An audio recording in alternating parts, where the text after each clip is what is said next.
are live. What is up, ATG fam? We are back. It is Easter weekend. Good Friday was yesterday. We're like smack in the middle of spring. Snowboarding season's over. I'm kind of sad, but you know, life goes on. I got a very special guest, guys. We're on episode 95. We're getting close to 100, which is crazy. I always told my audience, if you guys are new, that once I hit episode 100, I'm going on Spotify. So we got that to look forward to. If you guys are Spotify listeners or Apple Music, I might drop it on all platforms. So the reason I wanted to do YouTube only for like the first 100 or so is so you guys can like see live video, get to know me kind of in person. I'll just hear my voice.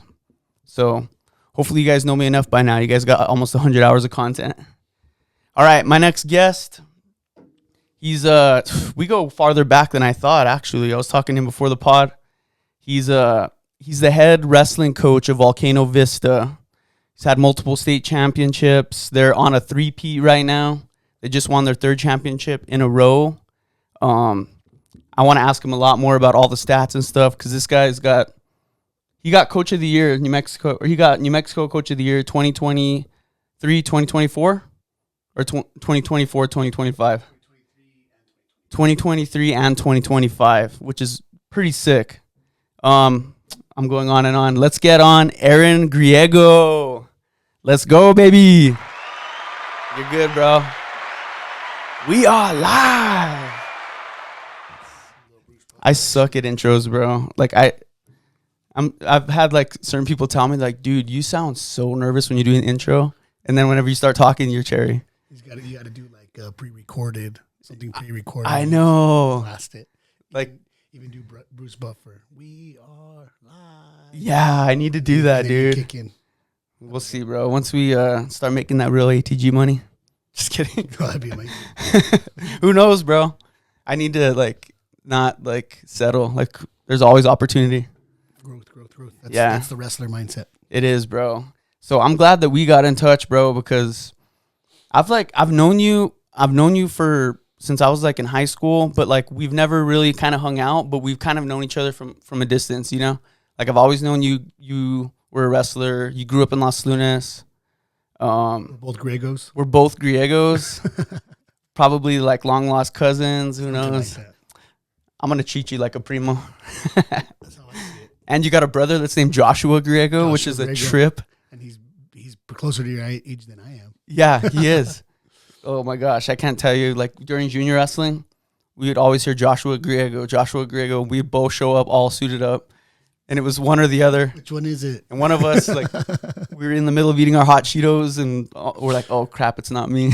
Somebody had to save their Game Boy Pokemon. Yeah, dude. To get on the mat just to not wrestle.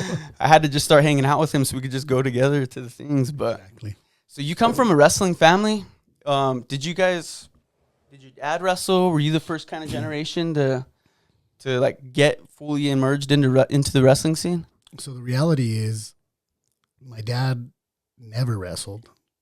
We were doing karate, and I was like hardcore karate the whole 5 days a week. Yeah. Listening to the grandmaster, never miss a practice. I could do the splits. I could do all that good stuff. You know? Yeah. The goal was to be a black belt. Heck And yeah. One of my best friends, his dad never wrestled, and he's like, "Hey, your son does martial arts. You should put him in wrestling." My dad's like, "Wrestling? What do you mean wrestling?" But then my dad went to West Mesa. Okay. And so he knew Coach Lenny was Lovato. the legend. Yeah. And it just so happened that's where they were trying to get us to go do junior wrestling. Heck yeah. That's where I started at Coach Lenny's at West Mesa for a year. Oh, so you jumped into West Mesa from the start. Yeah, because I grew up in the South Valley. I grew up off of Trisco and Osage. So you probably fast tracked then with that group, you know? Well, I sucked. Like, but like you had to probably learn quick. Like you probably got smoked, but skipped a couple years just like doing shark bait with some of those kids. Yeah, because they had a good program. I think I started when I was 9 years old. Yeah, and that's when Los Lunas and West Mesa were the epitome of wrestling. You know what I mean? So yeah, they had what I always liked about what Coach Lenny did is the high schoolers were always at junior wrestling practice. Yeah. So you saw guys that were really, really, really good, like Mikey Lovato and Damasio and Joey. hanging out, helping the kids. I wouldn't say they're helping the kids, but they were scrapping. You got to just kind of watch them and just get to see like, and then even just like as a little kid too, like those high school rooms have the wall of champions. You just see that as a little kid, and like to you, that's just like so gangster. You know, that's what all you could think about until you graduate. No, 100%. Like I said, Joey Brocamonte is there whooping on somebody. Yeah. And you look at the picture on the wall, and you're like, oh, that's him. Yeah, you see them in the room. Yeah. I want to do the things that Joey's doing. And then you get to go, like, I don't know if your dad took you like to the high school duels, you know, like to watch the high school, whatever high school, and you just get to see them, and you're just like, dude, this is sick. See, and that's the funny part is I think that's a Los Lunas thing or a Belen thing. That's like Belen Los Lunas was like the coaches were like, hey, there's a duel on Wednesday, no practice. We're going to watch the kids. Here nowadays as a coach, it's like you're like have to give incentives. Yeah. Hey, I'll get you guys 10 free passes if you guys yeah. and get you guys all pickles if you guys go watch the duel. I don't think my dad would even say nothing to the parents. Like we would just have a practice and he would just take them to the gym and hey, we're in the other gym, you know. Sit down and be quiet and watch the matches. Well, it's sick, dude. You know, like I mean, I think we were one of the first schools, or Belen was one of the first schools to have like the dome light and stuff like that, like for the duels. Like I know all the schools like have like, you know, dome light for the duels. And it was kind of like a UFC event almost, you know. You got the music, everyone's coming out. It was just like something to look up to. Well, especially so when I finally did move to Los Lunas and got involved in all that stuff. And hold on, I'm going to fix your mic real quick. I'm just going to point it this way a little bit. Right there. Cherry. Awesome. No, so when we finally did move to Los Lunas, then of course I got started at Los Lunas High and with the junior program there. I didn't even get good until my third year. Yeah. I think I took paid your dues. I think I took second at junior wrestling state. And that's when my dad was like, okay, we're quitting. You're picking one, wrestling or karate. Can't do both. We're living in Los Lunas now. Yeah. It doesn't make sense. This is the irony. It doesn't make sense to drive up to Chavez Dojo every day and do karate 3 days a week and then do wrestling 3 days a week. Yeah. You got to pick one. Like, so you can fully commit and be, you know, get better. And so then I picked wrestling because, of course, I had made a bunch of friends in the wrestling room. And then that summer, we were driving up to Albuquerque every day anyways to do practice with Bad Boys, or realistically, we were going to Manny Garcia at Albuquerque High. Manny, that guy's a legend. And he had his son wrestling too. Yeah. And like Johnny and Philip were my age, so we would go and roll with him, and it would be, some days there would be 20 kids there, 4 years old to high school, and then some days there would be 3. Dang. It didn't matter. Manny was always there. So yeah, that guy is a legend. I remember doing his summer programs, like in high school. You know how they would just do the whatever. But so dang, you got fully immersed. Like once you got in, you were in a really good scene. Once I like that was a good group of coaches. A little bit of promise. Yeah. My dad was like, okay, we're gonna. Well, I mean, you stick with something long enough, you're gonna eventually progress. But that's the thing, is a lot of kids, like before they finish those 2 or 3 years of getting smoked, they just quit. You know, they don't see the end outcome. And I can't tell you, bro. Like, and I don't know if you can, you know, agree with me or not, but like, there's always those kids that get destroyed in junior wrestling. That, you know, people like they lose every tournament, but they just stick with it. And by the time they're a freshman in high school, something just snaps. Well, I think the best example of that is probably Eric Montoya. Yeah, Eric Montoya. I mean, Eric. I used to wrestle Eric all through junior wrestling. I'm not going to say I'm the reason Eric wrestled, because his brother. He was tough. The funnier part is the dad that told my dad to put me in wrestling is Eric's dad. And so his brother was doing it until he got hurt. Eric's brother? Yeah, Eric's brother was doing it until he got hurt. And then Eric was baseball. Eric was like a badass baseball player. Dang, I didn't know that. And then I was like, dude, you need to wrestle. And he's like, well, I want to wrestle.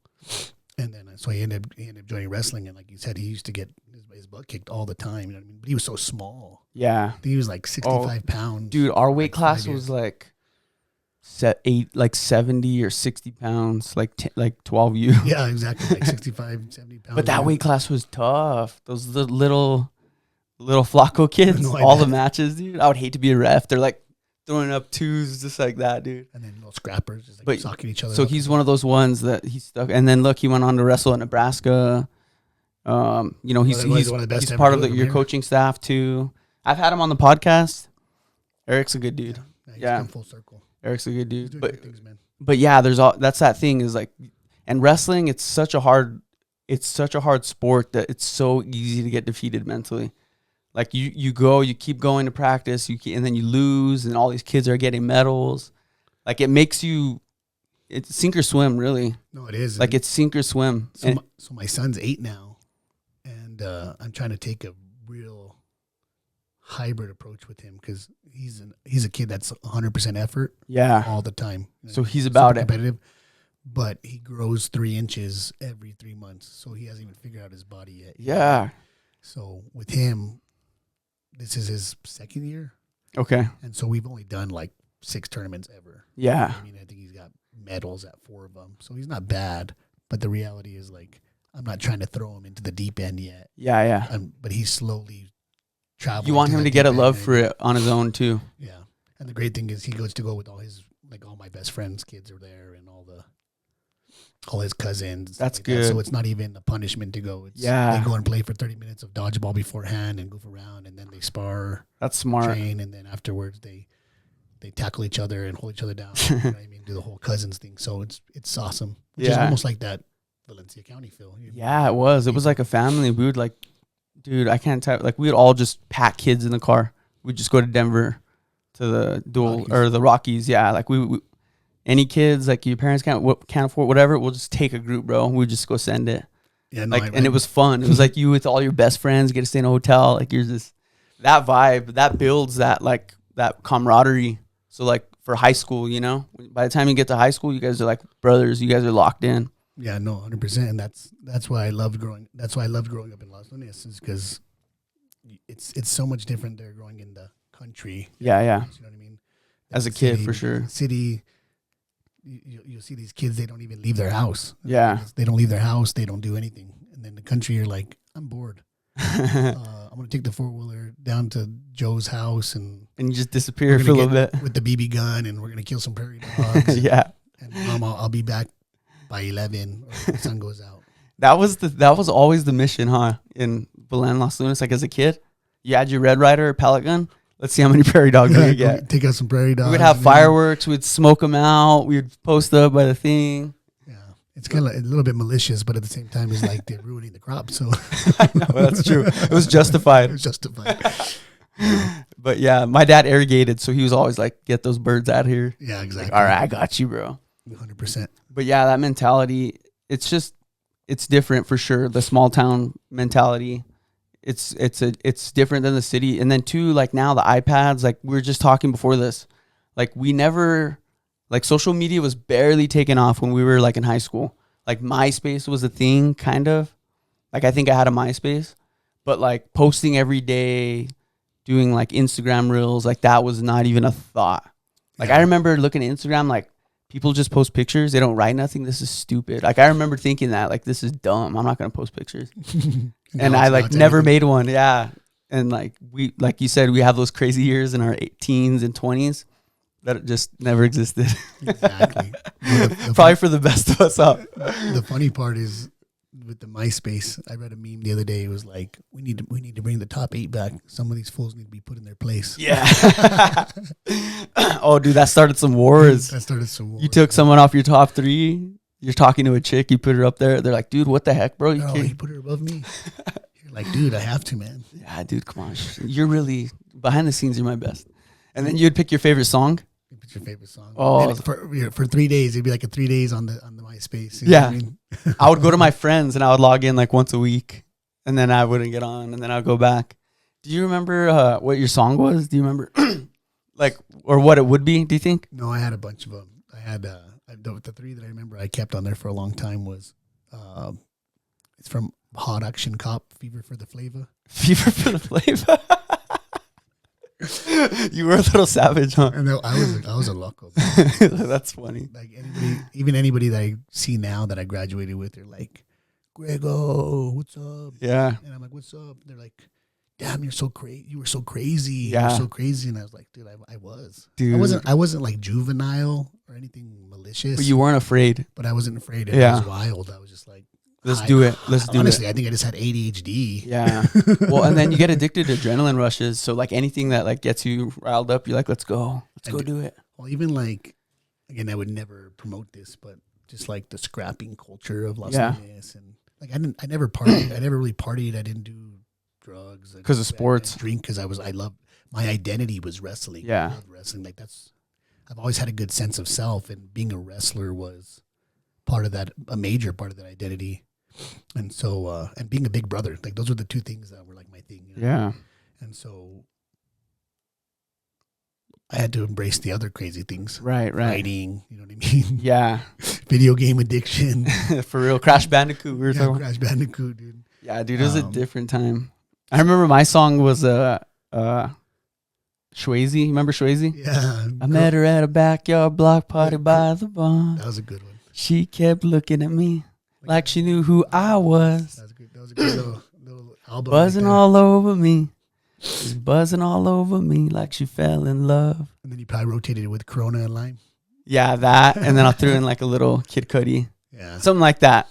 Mine was, I had, like I said, I had Fever for the Flavor. And then I had Kavinsky. Yeah. Night Call. I'm giving you a night. You're funny, bro. Dude, it was all over the place. You're funny. But that was like a way to express yourself. Yeah, right? it was. Like, hey, I don't take myself too seriously. Like, that was your chance to give your, like, presentation of you to the world. Like, this is like, and I took that kind of serious because MySpace it came on the scene so fast. It did. I mean, and if you didn't have a cool MySpace page, like, who were you? And then now it's like on steroids. Exactly. Like, how many followers do you have? A chick probably won't talk to you unless you have at least like 1,000 followers. Like, it's all about the image. I remember my biggest MySpace moment was I had put Dan Henderson. Dan Hendo? That was my guy. He was like heck yeah. Dude, I should have worn my shirt. I have a Dan Henderson shirt. Love Dan Henderson. And so I put him as like the backdrop of my MySpace page. Like I had paid somebody like $5 to go in there and code my page. Yeah. And then he followed me and I put him in my top 8. Dope. That's gangster. And then I think MySpace like didn't even exist. That's like 2 weeks later. It was like 2 weeks before MySpace was irrelevant. So you had 2 weeks of 2 weeks. So Dan Henderson's my friend. Heck yeah, dude. You were like probably the only person in Valencia County to have like a huge star follow you. That's awesome. It was funny. That culture, that small town culture for sure. And like I remember, well, let's go back. Let's go all the way back. So you brought up a memory that I didn't even know. This is when you were what, like a junior in high school? I think I was living in that neighborhood freshman summer through sophomore summer. So you were freshman, sophomore, and I guess we would ride bikes together in Los Lunas? Yeah, we would ride bikes there. With Brian Tafoya. And it was like behind B-Dubs, like in that neighborhood. And Alec, I don't know if you remember Alec Trujillo. He lived like 3 streets behind. We would just gang up and John Maestas, we would just... Jonathan? That's my cousin. Yeah. I love Jonathan. I love Jonathan. He's a good dude. That's one of my little... Is that one of your homies? We could talk trash about him? No, he's my boy. No, like fun. But he's... I love you, Jonathan. I don't even know how you would call it. Like seniors had... like he was like your... like our little brother. Protege. Like our... we didn't torment him. But he was like the little one that he was cool enough to hang and kick it. And I don't know if this is a high school thing or if this is a Los Lunas thing. This is kind of scary to admit. Like I remember being that to like Cody East. I was like Cody East little. Yeah. Like, I got you, bro. Like they would torment you, but then they would also bring you along. They would protect you. You know what I mean? Like I know he's going to beat me up. Yeah. He's going to rough me up. But when push comes to shove, he's going to kill somebody. Yeah, that's true. That was John for us. Oh, dude, that was Blend 100%. It was so toxic. So toxic. So toxic. But like the way, like Cody never really was like, there was other guys that were way like worse. I'm just going to make sure we keep talking. That's when hazing was a real thing. You know what I mean? And they would literally torment you, things of nightmares. And Cody was more of like, punch me in the stomach and take my hot Cheetos. Yeah. You know what I mean? But then buy me a hot bag of hot Cheetos later. Or give you a ride home after practice. Exactly. But that was John to us. I'd be like, hey, John, if you don't go talk to that girl over there, I'm gonna punch you in the chest or something. I don't want to talk to her. I warned you. Bah, I'm gonna punch you in the chest, and then still like go make him go talk to her. Yeah. Hey, tell her tell her I think she's hot. Like you end up having him spit game for you. Yeah, exactly. Yeah, dude. That's I don't know if that still exists. Like I'm so out of the game. It seems like everyone's more friendly now. It seems like I go to high school, sometimes I go to a high school football game or wrestling, and everyone's just like I don't want to say soft, but it's just different. It's in a healthier way though. No, it's It's good. better. It's what we better. would want, But it was definitely way more cool back in the day. It's like you said, man. Just I don't even know how to present stuff like this sometimes because you're probably one of the few people that actually understands it. Yeah. So I remember, like now I'm happy, right? Like the Cleveland kids.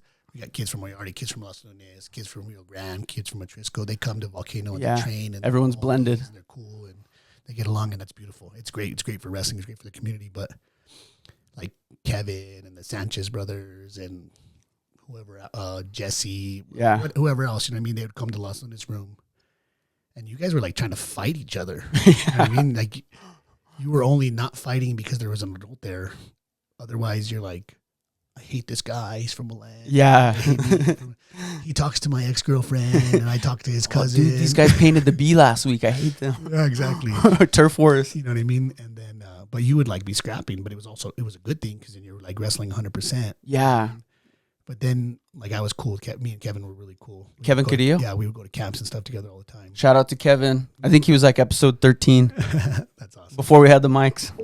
And I remember I'd be texting Kevin, and he'd be like, "Hey, bro, we should organize like a 10v10 MMA glove brawl. The seniors from Belen, Kevin was on it. And I'm like, hell yeah, bro, this is a great idea. You pick your 10, I'll pick my 10. No animosity. It's just to see who's tougher. But that's like the kind of crazy things we would but do. deep down, you guys knew it was going to probably be a freaking war. I was like, but also you could trust that it was going to be fair, hand-to-hand combat. Nobody was going to bring a knife. Right. Was going to bring. You just want to scrap. The worst thing that's going to happen is somebody's going to bring a big brother. Right. You know what I mean? That wasn't in high school. Yeah, that's true. Or bring like someone else's chick. Yeah. I remember scrapping, and I shouldn't I have a hard time talking about like my past self. Yeah. But it was the same thing. We had like a MMA backyard thing, and I remember this guy that they matched me up with brought his chick, and I like destroyed him in front of his chick. And I think I started talking to her after. That's exactly like things like that, like so toxic. But it was just like this is what the culture was, I guess. And I'm not gonna say it was. So I had my sophomore year. So my thing is I never would spend money. Mm-hmm. I was very frugal when I was a kid, right? Yeah. Not that I come from like a poor family or anything like that, but my dad was. Like you guys weren't loaded. Like you guys could just do whatever you want. Like I would make $100 for each bale of hay that we sold. Right? Yeah. No, we sold it for like $4,000. Yeah. I made $100 off that. That was like all I could get. Yeah. And so, or I would save my birthday money. And I remember I bought me this really, really cool Sony digital camera. Yeah. And I was like that. I was like that weirdo on that one movie where he's filming everything with the balloon. Yeah.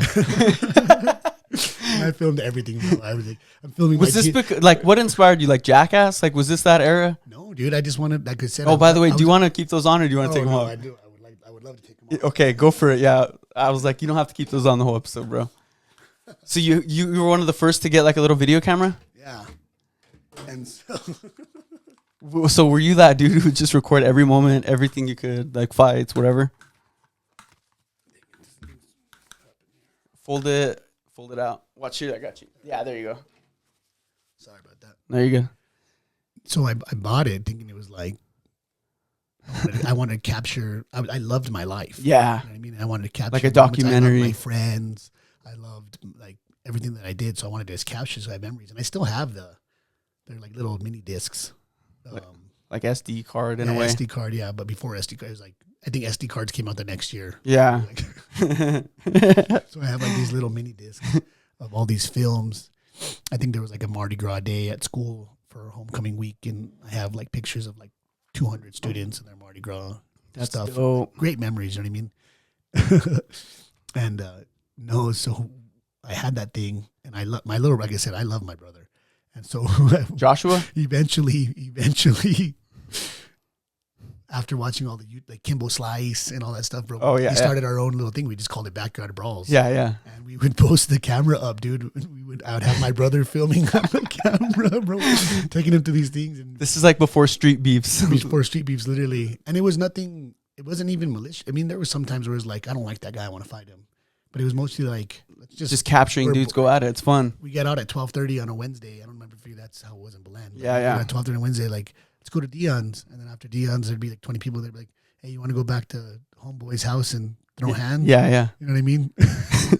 That's funny. And they'd be like, no. And they'd be like, well, I wasn't really asking you. You know? And all of a sudden you have like little John, like is boxing somebody else's little protege from the other place. I'm like, you better win. You got to represent for us. Yeah, you know dude, what I mean? we're going to kill you if you don't.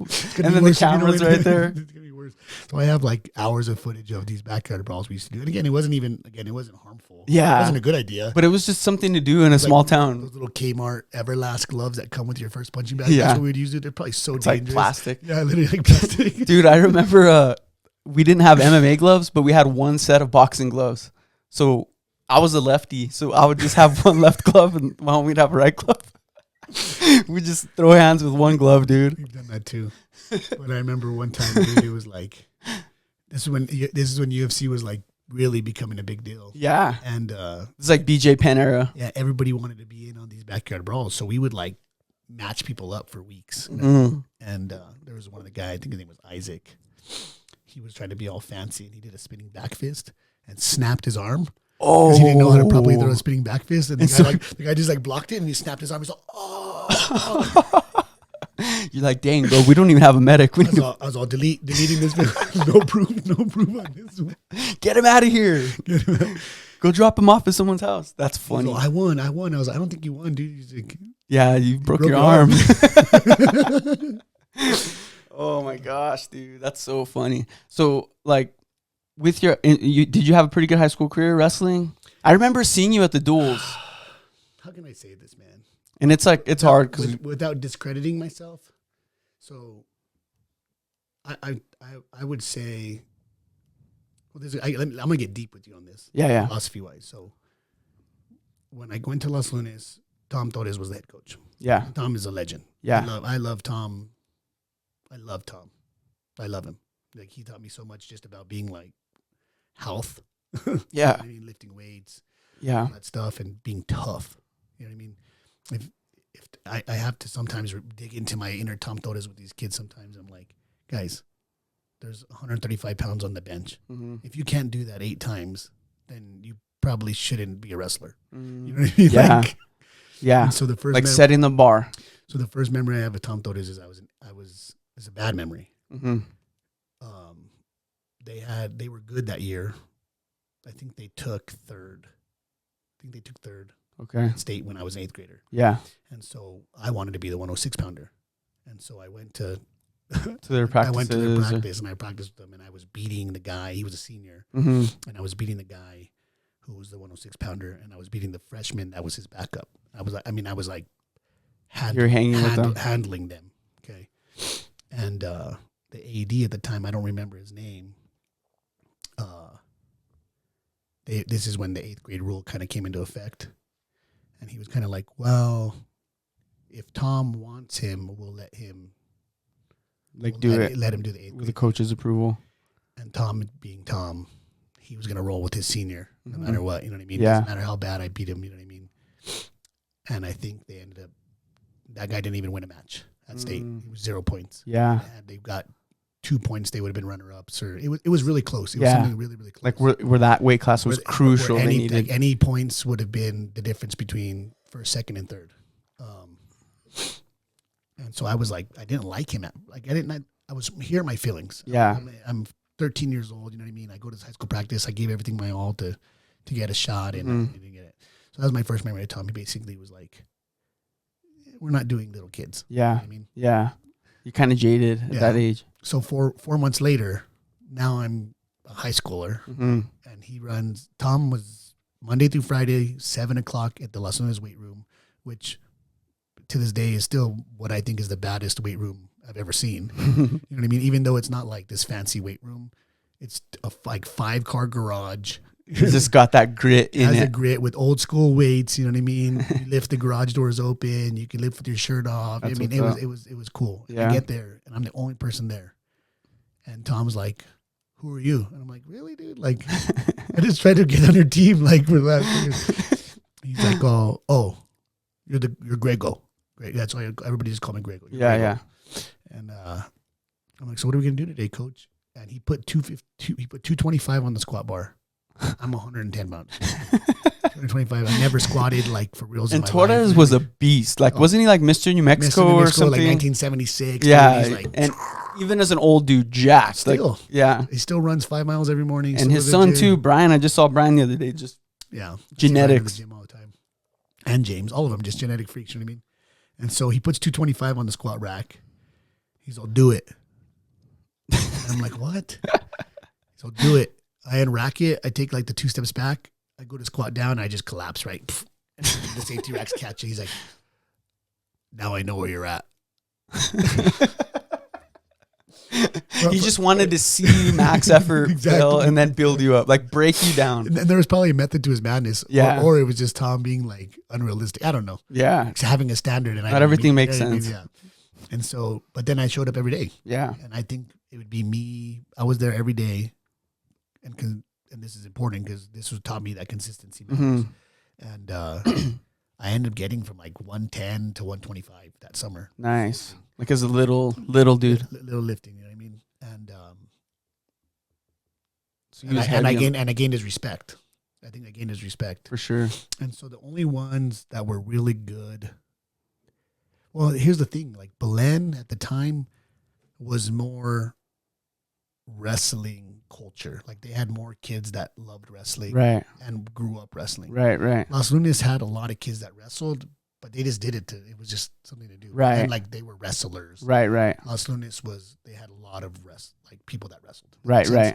And so the only other guy that was my age, he was a freshman as well. It was kind of just me and him versus the world, you know what I mean? And both of them made it as a freshman varsity. You 103 still? He went 103 at the time, and I was 19. Okay. 19. Because like I said, I got up to 125. But I didn't hit puberty till I was like a junior. Yeah. I was like baby fat 125. You know what I mean? Like I had like the little ponzo roll. Oh, dude, I'm still going through puberty. I had a baby face. You know what I mean? All the girls would be like, "You're cute," but I knew they weren't saying like I was handsome. Like baby like cute. I was like cute, like a 10-year-old. Like they wanted to pinch my cheeks. You know what I mean? And so, but I worked. I mean, I didn't work hard. That's just maybe phrase. I worked enough, and I enjoyed wrestling, but nobody was ever really there to like push me, which kind of sucked. You're like a lone wolf in the big room. Right. We were good. We had some badass guys. Like McAllister was like a 2-timer. Carlos Trujillo was like a favorite. We had Big Chris, and he was like a freak. I think the guy could bench like 485 pounds as That's wild. senior in high school. And I mean, like we were a really good team. You had like some tanks. Yeah, we had some tanks. And like David was low key, like probably national level good. I just don't think he ever went to those big tournaments. Yeah. He was really, really good. And so it was like sink or swim, like you said earlier, but nobody really had my back. Not even Torres. That's not his fault. Yeah. I mean, he had a really good senior class. They just came short the year before. It was just like a growth. Like you guys were just getting started, just getting the wheels going. Yeah. Like as far as what you were capable of. And then I remember there was a senior who was ineligible, and he came back. And so they're like, coaches like, the only way we're going to win state is if we fit the senior in the lineup. So figure it out. Go up or go down or whatever. So I had to cut down to 12s. Yeah. And back then, it wasn't like you had to do the P test, the hydration test. And As long as you made the weight. as long as you had to make the weight, you had to make scratch weight one time, and then you get the 2-pound allowance. Yeah. And so I never really cut weight before. Like I said, I was 125. I cut down to 12s with no help. You know what I mean? Nobody told me what to do. Not like how to balance your carbs, your protein. They're just saying, all the seniors just kept, you better make weight. You better do it, or else. Do whatever you got to Do it, do. or else. You know what I mean? Or else you're letting everyone down. Or else you're going to get tortured. Yeah. Poor thing, bro. And so That probably stunned your puberty. so my brother's 6 foot. My dad's 6'2". You know what I mean? My uncles are 6'4". Yeah, definitely stunning my growth for sure. I'm 5'7", man. And so I cut the weight, we get down to Carlsbad. I think I went like the third or something. Yeah. But I was miserable. Oh, I, yeah. I never, whatever, right? And so now I'm in the, but I had to wrestle off my best friend. So not the other. The one that you started. Oh, your other best friend. Best friend. So like he was like my partner, and I'd wrestle him off, and it kind of sucked.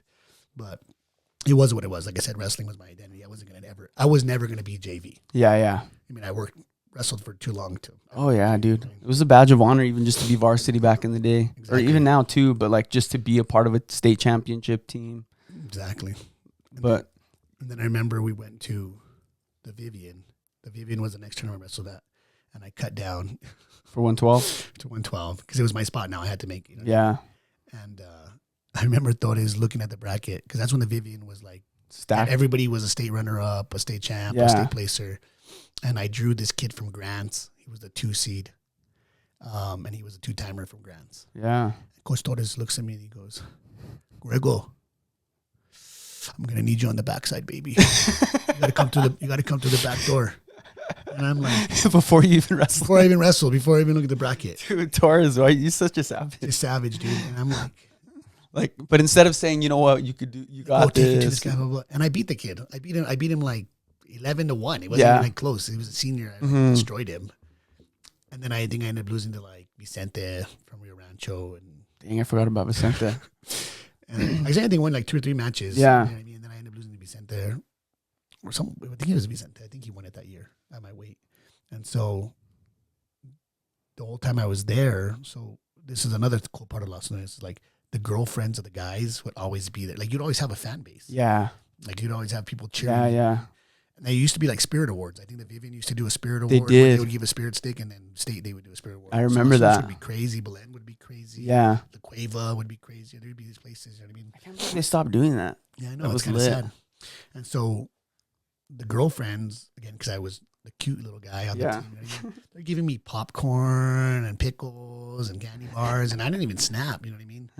And I had to make weight the next day. I missed weight the next day by like 7 pounds. Oh, it wasn't even close. It wasn't even remotely close because I'd never done it before. I never made a do-a-day weigh-in. I made the 12s the last double time, weigh-in, and it was a 1-day tournament, and I made it.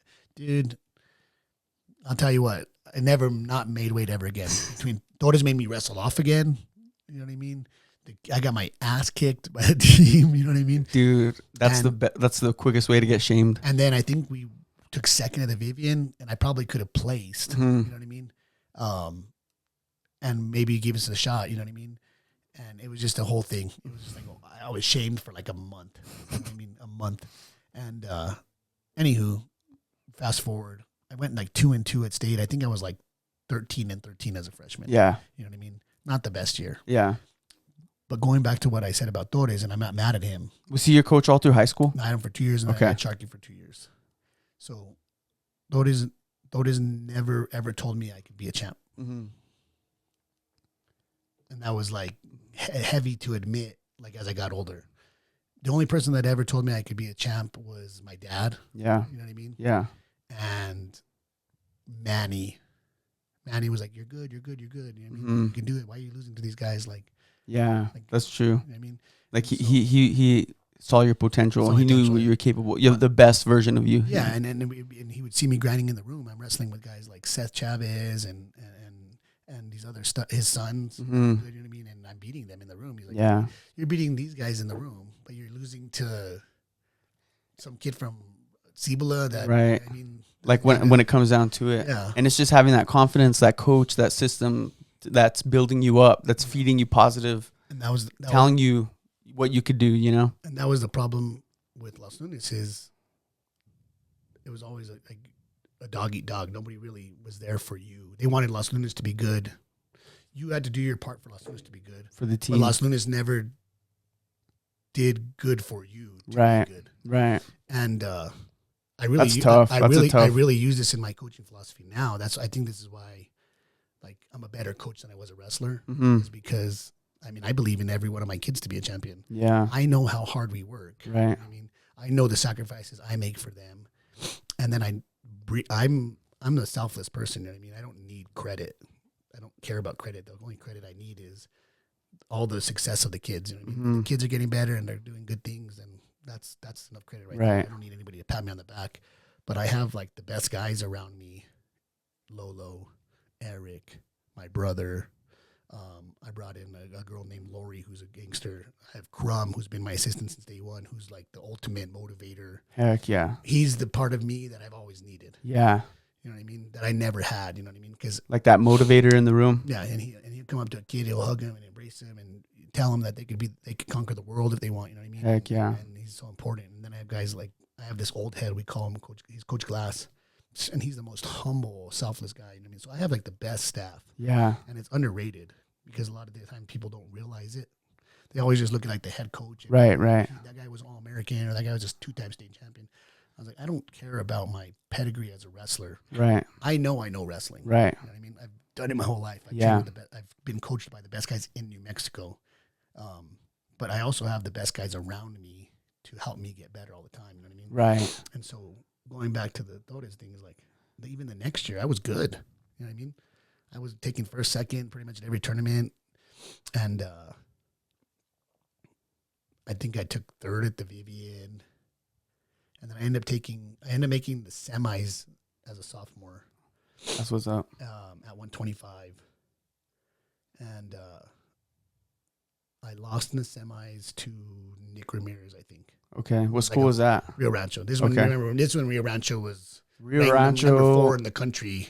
was a powerhouse. I mean, I think I lost Nick Ramirez. Because they didn't have Cleveland back in the day, so all those kids got funneled through that one team. Well, yeah, for the most part. Like all it the was just bad the west boys side. literally just went there, and it was just a powerhouse. There was Right? no Volcano either. Nothing. And so I lost to Nick Ramirez, and then I had to wrestle. So I had to beat this kid from Mayfield that I had never beat. So I beat him to make the semis. Mhm. I lost to Nick Ramirez. And don't quote me on this. I'm not, but it's just my memory. Right, right. And I think I lost to Nick Ramirez. And then in the Conci semis, I had to wrestle this kid from Del Norte, who I never beat. And I was beating him. And I was like, he was leg riding me, and I came to the back door, and he threw an armbar on me, like a full blown like jiu-jitsu armbar on me, and he ripped my shoulder out. Oh. Yeah, like tore my. What ended up happening was I found out 2 years later is I tore the middle part of my trap off of my scapula. Wow. My shoulder would hang like 3 inches, bro. It was disgusting. And so I ended up losing that match, obviously. Yeah. I think I continued, but I couldn't do anything. You know what I mean? My shoulder was literally torn out. And then this is kind of where I think I earned Torres' respect.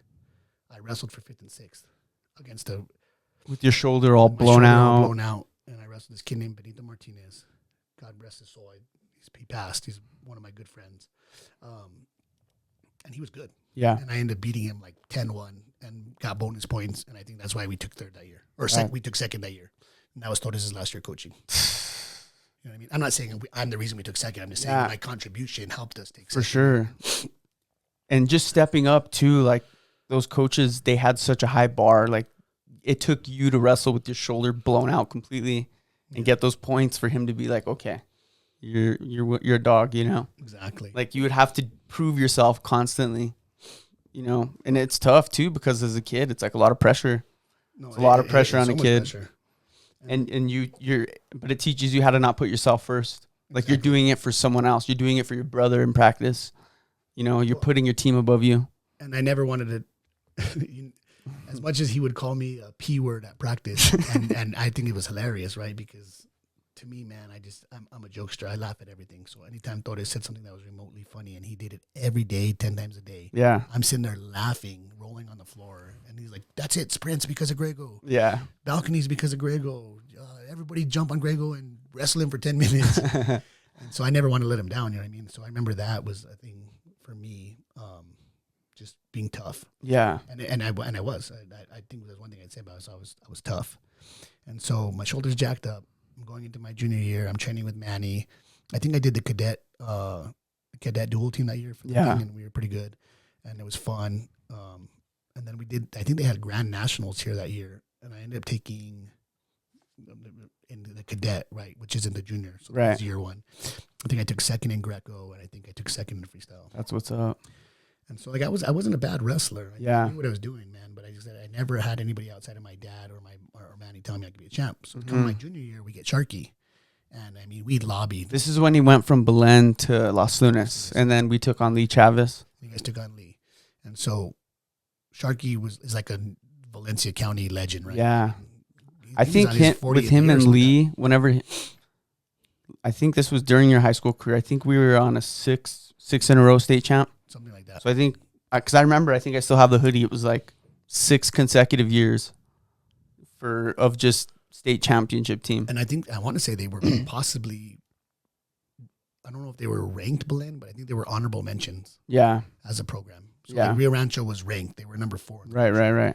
And then I think Belen was the next best team in New Mexico. And I want to say they were like top 30. Yeah. Well, I remember we would qualify to go, like my freshman and sophomore year, we were good enough to where we would get invited to like Dallas, or we would go to the Grapevine Duels, which is like pretty big tournament. Yeah. But whenever, so by the time you finish high school, or because you wrestled all through high school, right? Like with your injuries and all that, you still were able to wrestle. Yeah. How long after that, like, were you out of the game before you decided you want to be a coach? So, I guess how did you end up stepping into that? Let me fast track the next 2 years, and then I'll give you it's an easy answer. Yeah. Okay. So keep talking real quick. So Sharky comes, and he, like, we lobbied for him, and we're like, hey, we need Sharky here. He's the best, right? He just won 6 state championships. He's the only one that's going to get us over that hump to beat Rio Rancho. And he comes in, and it was frustrating because it was really just like 2 of us that were still pretty good. Yeah. And then his nephew was on the team. So his nephew was a senior. So he kind of focused on his nephew. And then he focused on the other guy that was good, that was my age. And then he invested in the freshman, which I don't blame him. It makes sense, right? You're coming to a new program. You're invest in the freshmen, not the old heads. And I was like the dedicated guy. I'm like, hey, I'm your guy. Like I'm the best guy on the team. I thought, minus Cody East and Tyler. They were freaks, bro. I mean, Cody and East and Tyler, they didn't have to go to practice, and they were going to win state. Because of their genetic makeup. But I'm like, I'm your best guy. Like, I'm your best guy. Invest in me. And he did. I'm not going to discredit him. He did. Yeah. But I was never his. That makes sense. Like, I was never his. And so, although he taught me a lot, and I think Sharky's a brilliant coach, you know what I mean? I don't ever really feel like I was his. Right. You know what I mean? And I think you need that as a wrestler. Yeah. I mean, you need your coach to, I think he had love for, I don't think he loved me, but he had love for me. Like, I love my wrestlers. Like, I would take a bullet for my wrestlers. Right. But that full connection was, something was missing. Yeah. And even to this day, I mean, I compete against him now, and I can embrace him, and I can hug him, and we can joke and everything like that. But I don't even think he really takes me as, like, you would think that he would take me as a part of his coaching tree. I'm proud of that. And I think he is a little bit. Yeah. But at the same time, maybe it's because we're still competing against each other. Yeah. You know what I mean? But you would think that he would just like embrace me as like his. Yeah. I embrace him as my coach. Right. I give him tons of credit. You know what I mean? He's seen like Steve Chavez, Sharky, and I love him too. I always embrace him. But he looks at it as just the team, which is good, but he doesn't really focus on the individual. It's just the team. How can we get the team? If you gotta cut 15 pounds, you're gonna do it for the team. Yeah. And if you don't, then forget it. I have one story to tell about Sharky. Tell me. Where there's one thing I was so pissed at him, bro. Like I still gets under my skin, because he was Los Lunas coach, right? And I was Belen, obviously, and it was my senior year. And I don't think I had lost a match yet. Like, I was 119, I think. And Lottie Montoya, we were both like having a really good career, and it was the first time we were ever the same weight. Yeah. And they were 5'8", we were 4'8", so I would never get to see him at state. And it was finally the Belen Los Lunas duel. And I think it was even talked about in the papers. It's like the biggest match is going to be Lottie, Josh. You know, they're going to go toe-to-toe. So I was like ready, you know, it was like a big moment. And then we go for the duel, and, you know, I shake Lottie's hand. You just set him out. And then he bumps Lottie up a weight, and he sends me some dude. How did I know that? And he just, how did I know that? And he just tells the dude, don't get pinned. How did I know to win the duel? Yeah. But like, he took that moment, like that should have been like a match. Like, that would have been exciting. And that's good for wrestling. Like, that's good for New Mexico. Right? I mean, yeah, like the culture, it would have been good for the culture. Yeah. But that's my only thing about Steve. That one moment, I was like, dude, come on, man. And I love Lottie to death. Lottie's a homie. It's funny, but we never got to wrestle our whole high school career. And I wrestled with Lottie since we were little kids. Yeah. It's funny. But going back to your story, what were you saying? So anyways, so Sharky comes in, and I had just hit puberty, bro. Yeah. I remember I used to be the guy that takes last in sprints. You know what I mean? I was stuck at benching like 185. All of a sudden, bro, summer hits. Sharky comes in. Dude, I'm benching like 275. You know what I mean? I'm up to 145, 150 pounds. Damn. I'm like taking first or second in sprints every time. You know what I mean? Like everything just changed, right? I just didn't kick ass at that tournament I was telling you about. Yeah. I'm the guy, right? Boom. So I come in. I had a really good year. I ended up being the 3 seed, I think, at state that year. Yeah. And I made the semis. And I remember just like self-sabotaging, just completely like head. Like I had beat like 10 state champs that year from 4A, 3A, previous state champs. I mean, you were the dog. You were the wolf. If I was going to be a state champ, it was going to be my junior year. Mm-hmm. It was going to be that was that good. And then I lost this guy from El Dorado. And then I remember just looking at Sharky and looking at my dad, and I'm like, I don't want to do this anymore. Mm-hmm. I don't want to do this anymore. Like, why me? Why me? Why me? Yeah. I lost in the semi. I was winning like 13. You start feeding into you it. know what I mean? And I ended up losing 16-13. You know what I mean? Like I had a complete meltdown in the semis. Mm-hmm. Nerves. But I think it's because, and I say this with true reflection, nobody ever told me I could be a champ. And so when it got to the time to be a champ, all the negative talk got to me. Yep. And I was like, I can't be a champ because nobody's told me.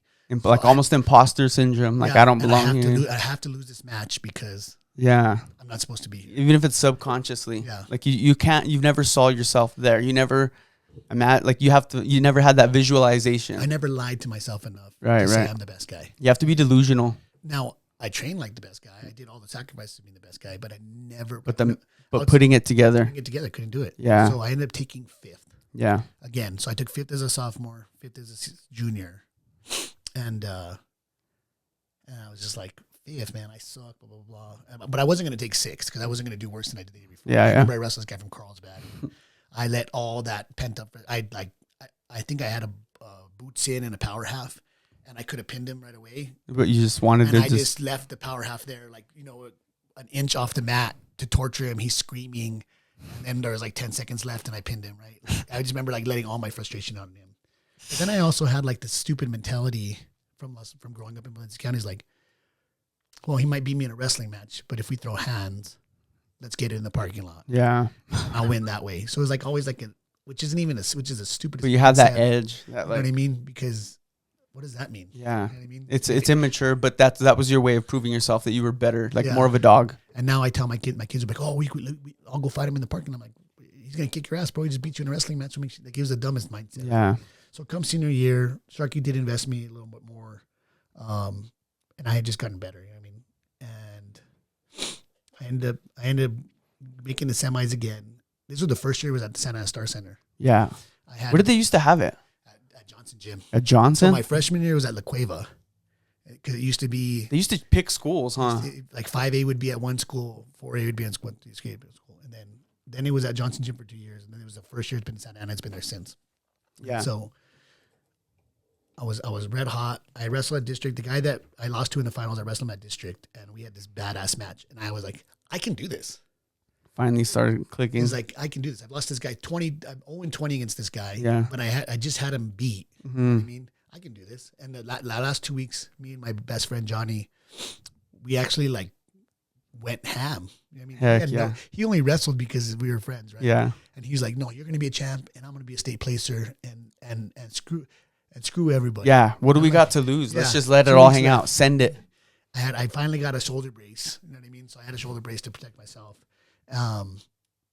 But the reality is, man, I wrestled with one arm. Yeah. Like my arm would last 45 seconds. You know what I mean? 45 seconds, bro. I had a good 45 to a minute in me on wrestling and then with my right shoulder, and then it would completely go numb. Mm-hmm. It would be like a delayed reaction. Yeah. Like, close your hand, and then it would close. Like it was damaged. You know what I mean? Let's backtrack. So I was gonna get surgery, beginning of my senior year. I go to the guy.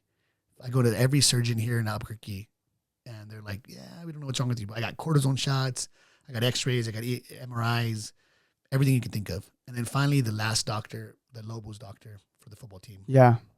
he was like, dude, there's only one guy I know in the whole country that can fix this. I don't know what it is, but you need to take your MRIs to him. Mm-hmm. I go to Louisville, Kentucky. We drive to Lexington. I think his name was Dr. Kibler. He was the shoulder doctor, shoulder surgeon for the Arizona Diamondback pitching. He was like a world class. Like the best. The best. Dude, I sit in his office for 5 minutes. He does like this examination to my shoulder, looks at the MRI. He's like, this is what's wrong. So not only did I get hurt my sophomore year, I was misdiagnosed. That's even worse sometimes when not knowing what's wrong. Yeah, for 2 years. And he's like, we can schedule you for 2 weeks, but you'll be out for 8 months. Or we can schedule you for March. Like after wrestling season. And my dad looked at me and said, what do you want to do? I was like, I'm going to be a state champ this year. Like, I was like, I'm going to be a champion this year. You know what I mean? I'm not. Nothing's going to get in the way. I'm going to get on that wall. Yeah. My thing was I'm going to get on the wall. Like, I need to be on the wall. I've worked too hard. I mean, I need to get on the wall. So I wrestled the whole year. I make the semis at state, and I had to wrestle a guy named David Lujan, who I'd never beat. Mm-hmm. And he won state at my weight class the year before. What school? For Cibola. For Cibola. And we had wrestled since we were, again, 8 years old. Same freaking guy you lose to in the freestyle, you know what I mean, tournament, or the Rio Grande invite. Where you're always the same thing. I mean, and we'd always had close matches, 4-1, 4-3. Yeah. And so we're wrestling, and all the pressure's on him, right? He's the state champ. He needs to defend. Yep. He was the 2 seed. I was the 3 seed. And, dude, my bracket was nuts. So everybody ran from Jimmy Nevades, who was a 3-timer. Jimmy's a bad dude, head coach at Cruces. Yeah. Him. And then everybody ran from Vicente. So me included. I could have went 45. Vicente from Rio Rancho? From Rio Rancho. So I could have went 45 because I was huge. Mm-hmm. I was cutting from like 165. I should have went 45. Yeah. And then I certified at 35s, but that weight cut was too much. So yeah. I ran too. I was like, I need to win a title. My best shot's at 40. Yeah. I'm not going to be Vicente, and I'm not going to be Jimmy. So you're smack. What weight did you end up going? 135? I ended up going 140. Oh, 140? Okay. But again, I had Davey, who was like a 3-time finalist, and I had Lujan, who was a state champ. So it wasn't an easy bracket either. Yeah. Okay. And then I had Russell Wilson, who ended up being a state champ. I had this guy from Mayfield who ended up being a state champ. I had Rubalcaba, who ended up being a state champ. It was like, if you look at my bracket. Dang, I haven't heard some of those names in years. Jesus Maya. I think his name was Jesus Maya. There's just these guys, right, that were in my bracket that year. The next year after we graduated, all won state at different weight classes. It was like one of the most loaded brackets I've ever seen outside of. It was like a Lions Den. That year, Dion beat Miguel in the finals. That was probably the next best loaded bracket I've ever seen, when everybody ran from Eric and Lolo. Yeah. That weight class. But so I had to beat. I mean, I wrestled Anthony Gomez the first match, and that guy was a state runner-up. You know what I mean? And he's a head coach of Cleveland Junior Wrestling. Yeah. Guys that love wrestling. And so I make the semis. That was a crazy era of wrestling for sure. I make the semis. I end up beating David. At the semis? In the semis. I beat him. So I make the finals. And I remember I had it all mapped out. This is like the first time I ever envisioned it. Dude, I bought an Affliction shirt. I had a headband, Nike headband. I had that aura. I had my finals singlet picked out like 4 months ago that I stole from Coach Sharkey. That was like from 1972. Like a vintage one. Yeah, 1972, bro. It wasn't even spandex. It was like cloth. Yeah, I remember those. They had no give. And it was the best for wrestling because it made you stay in your stance, or else it like ripped your skin off. And so all of that, dude, like that. And all of that, and then I remember I wrestled, and I tried hard for 2 minutes. Yeah. In the finals. I'm just being honest with you. I tried hard for 2 minutes, and then that self-doubt came back, and I'm like, I'm not supposed to be a champ. I'm not supposed to be a champ. I'm happy. I was content with making the finals. Yeah. And that's a sad reality. Mm-hmm. You know what I mean? It's a sad reality. Like you had, in your mind, you had already passed your checkpoint that I you beat could David, which was a huge feat, but to beat both guys. And again, nobody... I just remember, though, outside of my friend Johnny and my grandpa and my dad, my family was like, you could be a champion. You can do this. You know what I mean? Nobody was like, you're supposed to be the champion. You know what I mean? It was like, you can, instead of you are. And that doesn't mean they didn't want me to be a champ. Right. But I just needed that. You know what I mean? As an athlete. And so I take second, which I think wasn't bad. I mean, whatever. Yeah, that's really good, especially during that era. And then I got my shoulder fixed. I was supposed to go to senior nationals. I was pumped to go to senior nationals, but it was the same weekend my shoulder surgery was. So that was kind of it for me. Mm-hmm. I was done. And I'm off the mat. I'm content. You know what I mean? I moved to Albuquerque, went to UNM, I was supposed to go to Hastings, Nebraska and wrestle. It's NAIA school. Yeah. But my shoulder didn't heal for like a year and a half. Right. Like I could do stuff, but it was never, it's to this day, it's never been the same. But it took a year and a half for it to recover. Dang. And I was just off the mat doing college, UNM, blah, blah, blah. And I was working at Shamrock Foods. And Mikey Lovato just got hired at Volcano. Yeah. And he was one of my customers at Shamrock Foods. This is Lenny's son. This is Lenny's nephew. Or Lenny's nephew. Lenny's nephew. He's the one who fought MMA for a little bit, right? Yeah. And so he's like, hey, dude, did you know I just got hired at Volcano? And I was like, I did hear that. Because Yeah. Eric was at Volcano and Eric was excited about it. Yeah. And my brother was going to be a freshman coming in. That's what's up. And So your brother's my age, probably. Yeah. Like, is he like 31 He's or a little bit I think he younger? just turned 30 Okay. or 29. Either or. Yeah. So this is when Eric Eric was Lawrence going to be a senior. Lawrence was going to be a junior.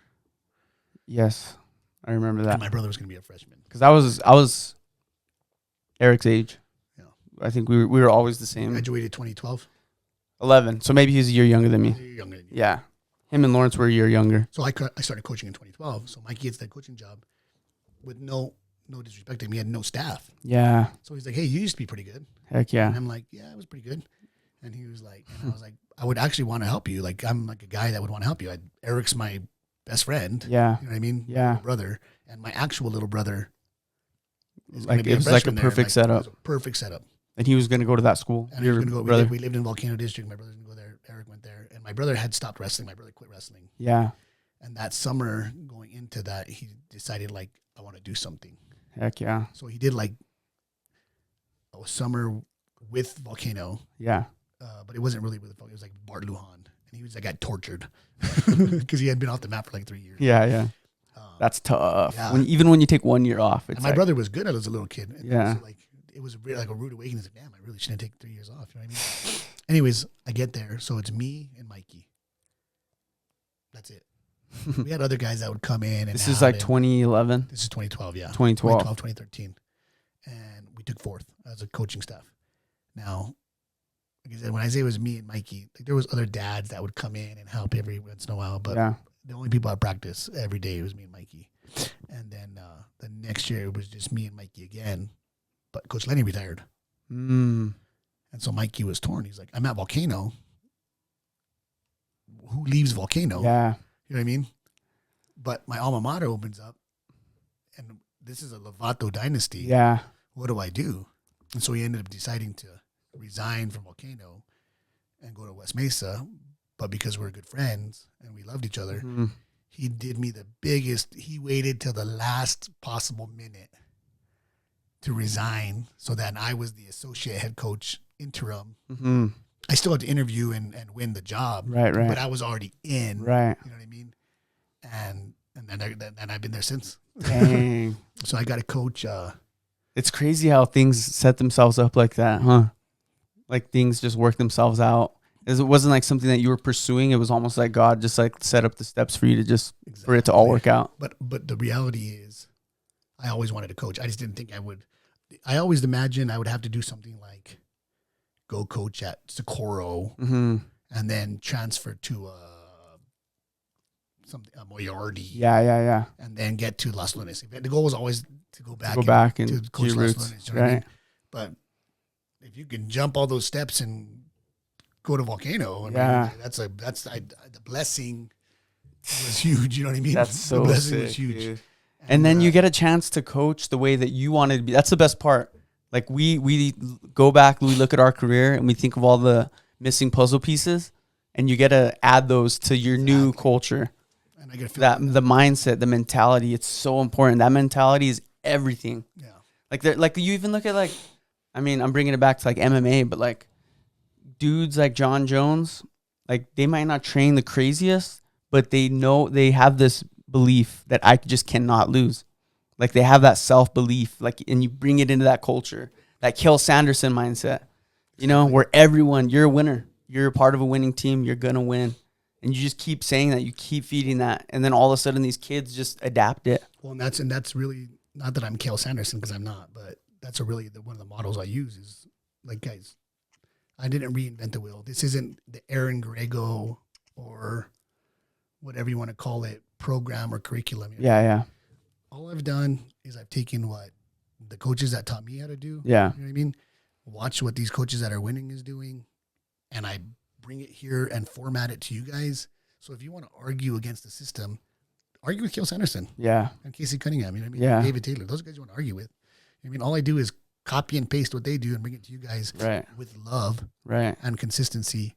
You know what I mean? And it's going to work. And it's been working. That's all you could do is just lay it on the table, and then they pick up the rest. Exactly. You know, and then you gotta like have leadership in the team too. Like you have to have a leader on the team who has your back too. Exactly. Who everyone could get behind. Well, I have like a group of, there's a lot more than 4, but there's like 4 of them that are just die-hard wrestlers. Like they travel, they do everything. And then really the ship runs itself. When they're working hard, you have to work hard because they're going to grab you and bring you into the molds. Right.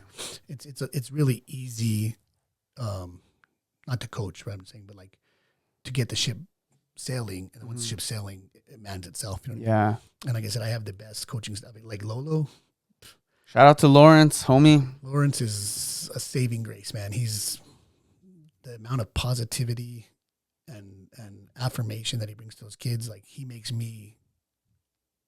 remotivates me to you know what I mean? Not that I'm not unmotivated, but like he uplifts everyone when you need it. Uplifting these kids, which upsets me because I know that those kids are uplifting. It's like a full everyone's feeding off each other. You know what I mean? It's like synergy. We call it synergy. And I'm assuming he's probably rolling around with him too, right? Dude, he's nonstop. He's like, oh my god, my shoulder just ripped out. I'll go another go.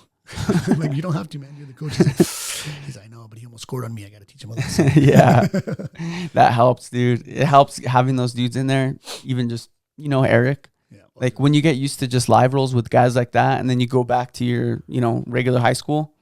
There's levels, Well, Eric's the best because Eric's the best because he's the best, right? But then Eric comes in and he'll be like, "You today, hour go," and then you feel bad for the kid, but then you also look at it and you're like, you're lucky. Yeah. You know what I mean, many people would love to go an hour go with a 2-time All-American and get tortured by it and learn from it. Heck yeah. They always say that state champs come in twos. Have you noticed that? Because they're practice partner. I agree. Like you looked at Eric and Lolo, they were one weight class apart. They're both state champs. Like your practice partner is everything. No, I agree. Well, I think the practice culture is everything too. And that's another thing about like, as much as I loved growing up in Los Angeles and everything like that, like we would practice hard once a week, twice a week. The rest of the time it was just like play. Yeah. Yeah. But not play like Penn State where it's like play with purpose. It was just like let's get through this so we can wrestle on Friday, Saturday. Yeah. And so we really changed that too. Like ours is like really routine. Boom, boom, boom, boom. Like you have a good curriculum established. Really purposeful. And then we have I don't know if you've watched us. I would assume you have because you're a fan. But like our kids wrestle hard. Yeah. Like they're gonna take you down 3 or 4 times. You ain't getting out easy on bottom. You know what I mean? And you better know how to ride because they're gonna get to their feet 100 times. I mean, it's that chain wrestling is everything. Yeah. That free flow. It's I got to see you guys. I went to state this year to obviously support Belen and stuff because a lot of my junior wrestlers, they're all seniors now. This was the last batch that's graduating. So it was cool to see some of them make the finals and stuff. And, but yeah, I got to see some of your wrestlers and dude, you have some studs, bro. You have some, and you could tell they have that grit too. Like there were some close Cleveland matches where it could have went one way or the other. And, you guys had that dog in you. You could tell the difference. That's the thing that a lot of teams are missing is they could put it all together, but that grit, like when you have a double leg and a guy sprawled on you, that grit to just freaking suck it in, Yeah, no, 100%. Not just give it up. Or a guy's circling around you, don't let him circle around you. Face him. 2 points or what is it? 3 now? 3 now. That's everything. Like you don't realize that till you've wrestled for years, but 3 points could mean the whole match, and it's just one takedown in the first period. Like you can't give up anything. Yeah, we have so we had a crazy stat. So the first year we won state. Oh yeah. Let me get my phone real quick. Keep going. The first year we won state, we were like, I knew we were going to win. I knew we were going to win state. You know what I mean? But we were supposed to lose to, I think it was Cleveland and La Cueva that year. And Farmington. Farmington was pretty good. And I was like, no, we're going to win. Dude, those schools come out of nowhere, huh? Yeah. I see them all year. Those mountain kids. And so I was like, no, we're going to win. And we did. I think we won by like 25 points, which is, I think is a big margin. Heck yeah. Honestly. And I had I knew we were going to win. And then the next year, it was like Volcano and then everybody else. And I'm not saying that with arrogance. It was just like we were that good. I mean, we put 8 in the finals, and we had 13 of 13 place. So I mean, that was like crazy, right? That is. And then all year, me and Lolo were like, how do we beat that? Like, how do we beat that? Like setting your own goals for yourself. Like, how can we raise the bar? How can you raise? How can you be like that? Like that team was like probably one of the greatest New Mexico teams ever. Yeah. You know what I mean? 8 in the finals, 13 placers. Like, that's wild. I think the only thing that was better was I think Rio Rancho had 7 champs and 11 or 12 placers. You know what I mean? Which is crazy. 7 champs. That's insane. But 8 finalists. That was more than the 7 champs, right? They had 7 finals, 7 champs. We had 8 in the finals. And dude, the semi matches are harder than the finals, in my opinion. I agree. Like the semis is everything. Yep. It's such a head game. It does. So then me and Lola are all year, blah, blah, blah. But then I talked to our basketball coach. I don't know if you keep up with basketball. Our basketball program has won 4 straight. Yeah. And I'm like, Coach, what do we do, man? I don't think we can get 13 placers again. I don't know if we can get 8 in the finals again. He's like, what does it matter? Why are you comparing yourself to yourself? You know what I mean? It's a new year. Yeah. Just focus on getting the trophy and getting as many champions as you can. So I told that to Lolo, and Lolo goes, you're right. But I still want 8 champs. I still want 8 in the finals. That's good, though. That's that expectation. But then we beat our record. We scored the following year? We scored 20 more points this year than we did last year with 1 less finalist and 1 less placer. Dang. But because of that grit, everybody that placed outside of 1 kid, top 3. Damn. That's insane. Hey, real quick, I want to read this too because, dude, it was so impressive just seeing this. Like, because I saw the stat since you've been coaching. So since you've been coaching since 2012, you've had 3 New Mexico team championships, 109 state placers, 47 state finalists, 21 state champions, and 6 high school All-Americans. So 10 high school All-Americans. 10 now after this year. So I posted that on. And All-American is your top 5, top 10 in the whole. Top 8 in the country. Yeah. Top 8 in the country. Yeah. Like from Albuquerque, New Mexico. At either Fargo, Super 32, Virginia, or Iowa. One of those tournaments. That's crazy. That dude, that's so impressive. And it's that culture that you bring too. It's cool to like see the dynamic of you even coming from Los Lunas, bringing it to Albuquerque. Then you get guys like, it was like the perfect storm. You get Eric, who just graduated college, who's still in really good shape, willing to give back. Lawrence, who's like always been there, stud. I had Rico, who's my best friend. Rico Montoya. Dude, I love Rico. Assistant for 2 years. I mean, he still comes in the room. Heck yeah, dude! It's just. I need to pop in, and even if I don't even wrestle, just say what's up to everyone. He's gonna come in and put some shoes on and beat him. Yeah, go for 30 seconds, bro. I'll wait till the dogs wear them out. Do 1 minute go fresh. Yeah, and let them wrestle each other 5 or 6 times. That's the plan. And then you pick top. Yeah. Hey, don't give away my game plan. No, you can come anytime, brother. Heck yeah, I'm down. It seems like you guys roll around a lot still, even now. Like you guys have been doing a lot of practices. So we go. So I don't think anybody knows this, or it's not as known as it should be. So in 2016, me and my dad started a nonprofit. Yeah. It's basically, I don't even know how you would call it. Like, it's not beat the streets, but beat the streets for Albuquerque. You know what I mean? And so we don't charge anything. So we go year round. You know what I mean? We don't charge anything. We don't charge anything to be on the high school team. Yeah. Our junior programs don't charge anything. The only thing that you have to pay for is your gear. Yeah. If you want it. Right. You don't have to buy gear. You know what I mean? That's sick. And, what do you guys call it? What's a nonprofit? so it's called the Hawks Athletic Club. Okay. But we're working on rebranding because I think it's kind of limited us. ATG Athletics. No, I'm just kidding.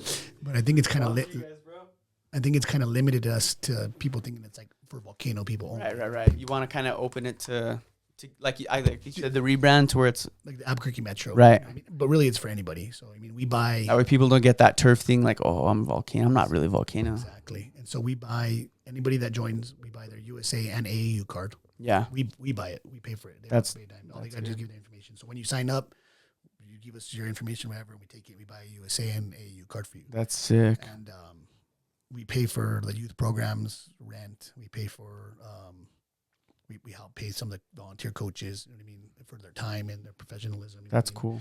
And it's been really good, man. Like I said, with the high school kids and the 2 junior programs that we support. What are the 2 junior programs? So we have St. Jude Fire. Okay. And then War Dogs. War Dogs. Okay. they're both West Side programs. I mean, we have almost like 220 kids that we That's buy USA sick. cards and AU cards for. Dude, see, that's so smart. That like, cause you're thinking ahead. Like, you know that those junior programs are what is the future. Like all of us. Like, if we wouldn't have wrestled all those years in junior wrestling, that's what sets the table for high school. Well, exactly. Like, you have to feed back into the youth You have and to. and set the bar like that because, like, I mean, you and I know, bro. Like, have you ever met a state champ that started wrestling his freshman year?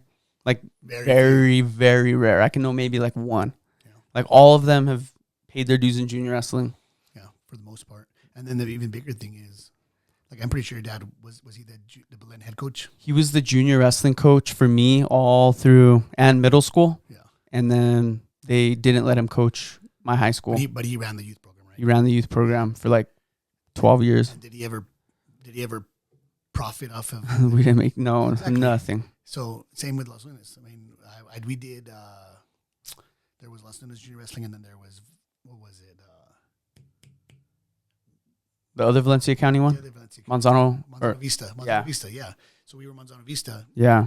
The head coach, my dad, they didn't make any money ever. Right. And we had 40 kids that didn't have to. All they had to do was pay for their tournament entry fees Mm-hmm. and their gear. You know what I mean? So nowadays it's like $150 to go to a garage in the North Valley. Yeah. Because it has 2 mats. You know what I mean, and you got to pay $150 to wrestle. Yeah. Like, no, we want to bring it back old school where it's like, no, we want the kids to be here. Yeah. So that they're not on their iPads. They're not smoking. They're not drinking. They're not Keep them busy. fornicating. You know what I mean? We want to keep them busy. I mean, just like when I probably would not have been able to wrestle at the level I did if Manny charged me $150 to go. You know what I mean? Oh, dude. And then,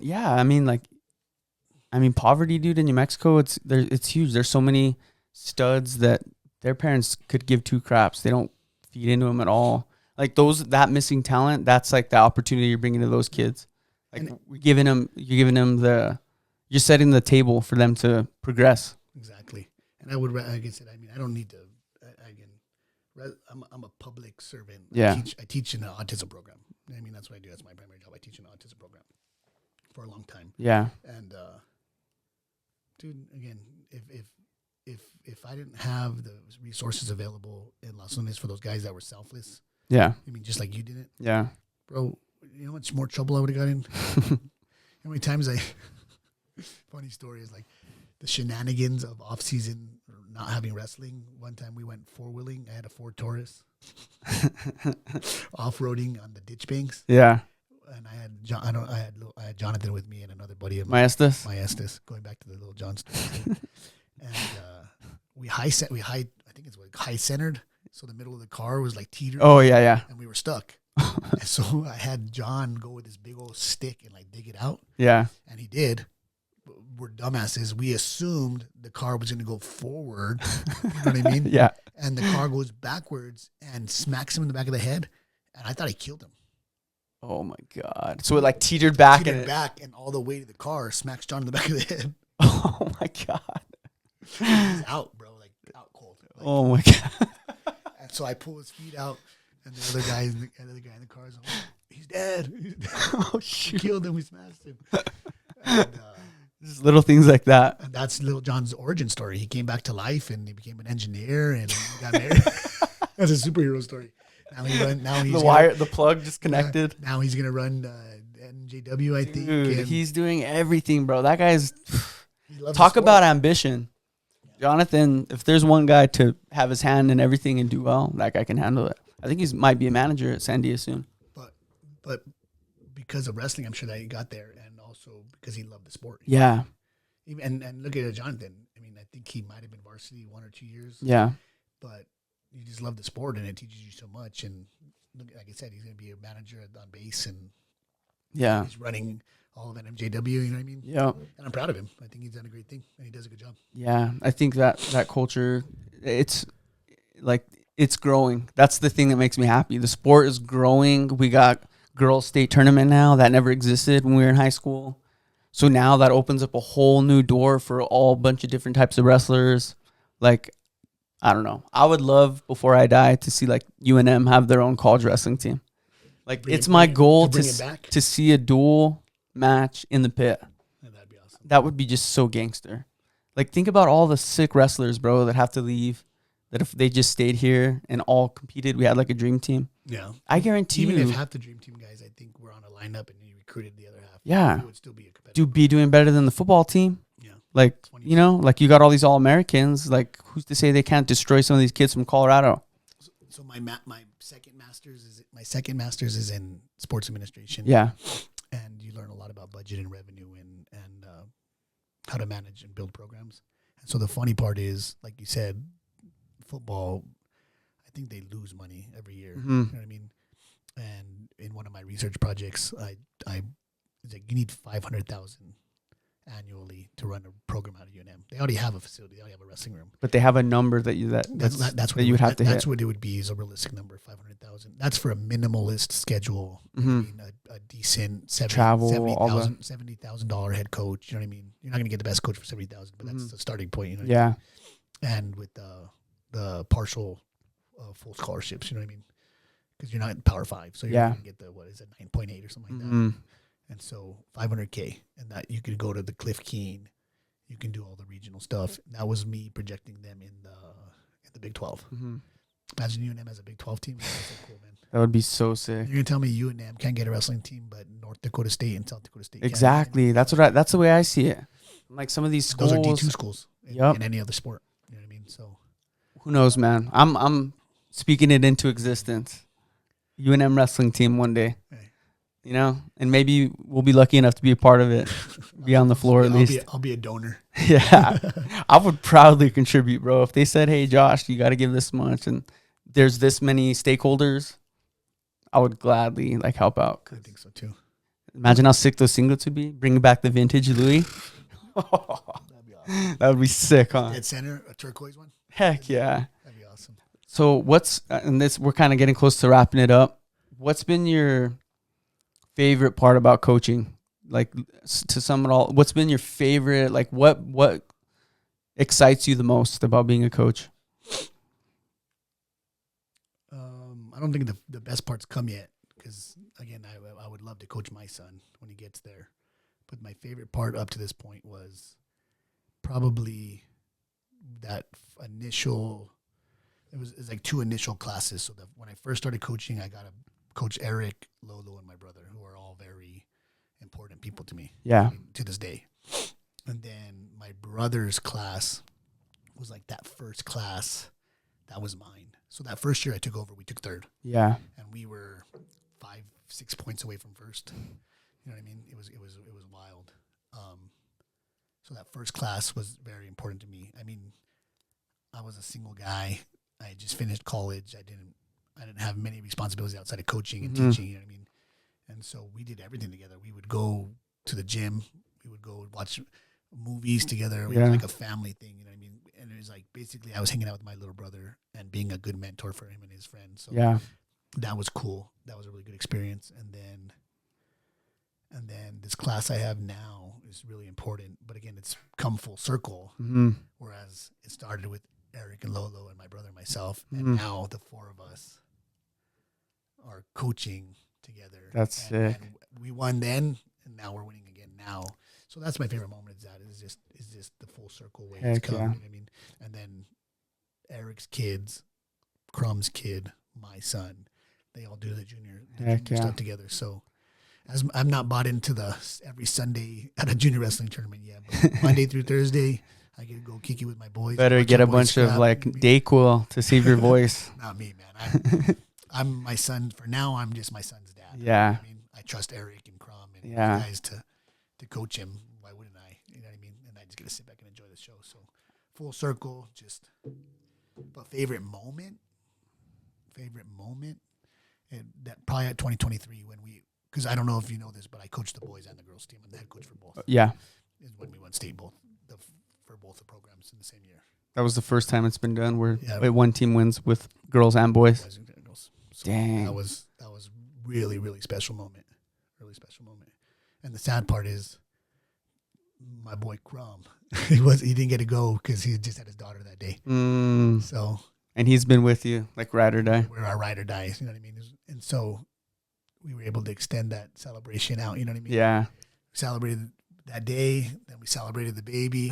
Celebrated the championship one, championship two, and then we celebrated the baby, and then we celebrated the championship again. And it was like, let's keep it going. Man. It was a beautiful weekend. So let's go, dude. I'm proud of you, man. Honestly, just like you said, like just full circle. Just like we're just talking about like what molded us to have the mindset that we have now. And like you said, you almost enjoy coaching more because we get to give back to these kids what we were missing or things that we learned along the way. And like basically helping them skip steps, helping them giving them that belief system right off the bat, not making them tear their shoulder out and win points to get your respect. But you, from the beginning, you're feeding back into them. And I just think that's cool, bro. Shout out to Eric Montoya, Lawrence. You said Crum is your other coach. They're all good men, bro. And I think, sky's the limit. Who knows?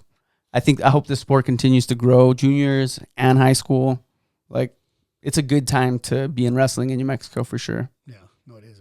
It's made a comeback. It has. Come back strong. So. Yeah, and I mean, you even look at MMA, like wrestling is the pinnacle. Like in MMA, all these Russian Dagestanis, like no one can argue that wrestling, that grit is peak performance. Yeah. So I hope it continues to grow, bro. Maybe I'll step into the room, do a little 30-second shark bait. Maybe.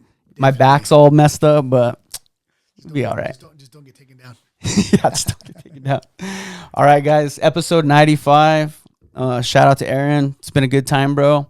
And guys, go follow him on Instagram. Follow Hawk Wrestling on Instagram. You guys post some pretty cool content. You guys are always doing stuff. And if you guys are a wrestler, follow the Instagram. Maybe hit him up. We've got some camps coming this way. Some camps. Yeah, keep an eye on it, guys. I'll probably post it on my story, too. Awesome. Love you guys. Let's go, baby. ATG. Oh, and I have a big announcement next episode. So if you guys, it's your first time listening, big announcement next episode. Woo-hoo. Peace.